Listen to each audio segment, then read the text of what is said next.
मुंबई उपनगरातल्या टॉप 9 घडामोडींचा आढावा घेऊया। महिलांच्या सुरक्षेसाठी मध्य रेल्वेचं महत्त्वाचं पाऊल। लोकलच्या सर्व 794 महिला डब्यांमध्ये इमर्जन्सी टॉकबॅक सुविधा कार्यान्वित। या सुविधेमुळे महिलांना थेट लोकलच्या गार्डशी संपर्क साधता येणार।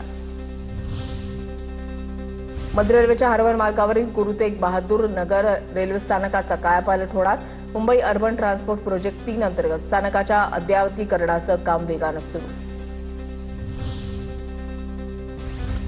मुंबई महानगरपालिकेमधील पदाधिकाऱ्यांना आलिशान कारचे डोहाळे। 6 महिन्यांआधीच नवीन स्कॉर्पिओ घेतलेला असताना इनोव्हा क्रिस्टा गाड्या घेण्याचा प्रस्ताव। स्कॉर्पिओ एन कार प्रवासासाठी सोयीची नसल्याची तक्रार गणेश खणकर यांनी केली होती। मुंबईकरांची वाहतूक कोंडीतून सुटका करण्यासाठी मल्टीमॉडल बोगदे। मुंबई महापालिकेकडून मेगा प्रकल्पाची तयारी। सेवा वाहिन्यांसह वाहतूक व्यवस्था बोगद्यातून नेण्याचा विचार। 6 महिन्यामध्ये सल्लागार अहवाल सादर करणार। शीव उड्डाणपुलाचं काम रखडल्यानं वाहतूक कोंडी वाढली। शीव उड्डाणपुलाचा एक मार्ग 31 ऑगस्टपर्यंत सुरू करणार। धारावी बचाव आंदोलनाच्या निवेदनानंतर रेल्वेचं आश्वासन।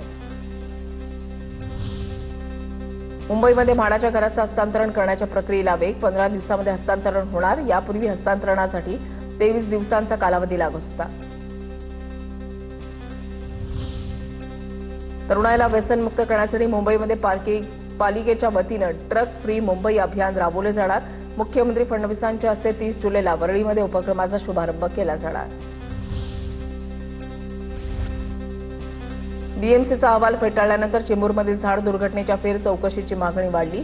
बीएमसीच्या अंतर्गत चौकशीवर सत्ताधारी आणि विरोधकांकडून टीका। फक्त कंत्राटदारावर दंड आकारून अधिकाऱ्यांना क्लीन चिट।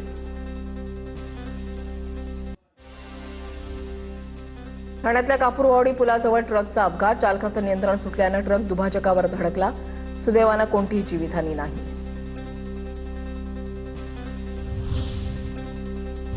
पुणे जिल्ह्यातल्या टॉप 9 घडामोडींचा आढावा घेऊया। कृषी कर्जमाफीची दुसरी यादी ऑगस्ट महिन्यामध्ये येणार। सहकार आयुक्त दीपक तावरे यांची माहिती। पहिल्या यादीमधील वंचित शेतकऱ्यांनी तत्काळ तक्रार करावी। प्रोत्साहन अनुदानासंदर्भातील यादी लवकरच जाहीर होणार। दीपक तावरेंची माहिती। पुण्याच्या जुन्नरमध्ये पुण्यश्लोक अहिल्याबाई होळकर कर्जमुक्ती योजनेमध्ये 3266 शेतकरी पात्र शेतकऱ्यांनी मुदतीपूर्वी आधार प्रमाणीकरण पूर्ण करावं। सहकार विभागाकडून आवाहन। पुण्यातील खेड कृषी उत्पन्न बाजार समिती शिवसेनेच्या ताब्यात। सभापतीपदी अशोक राक्षे यांची बिनविरोध निवड।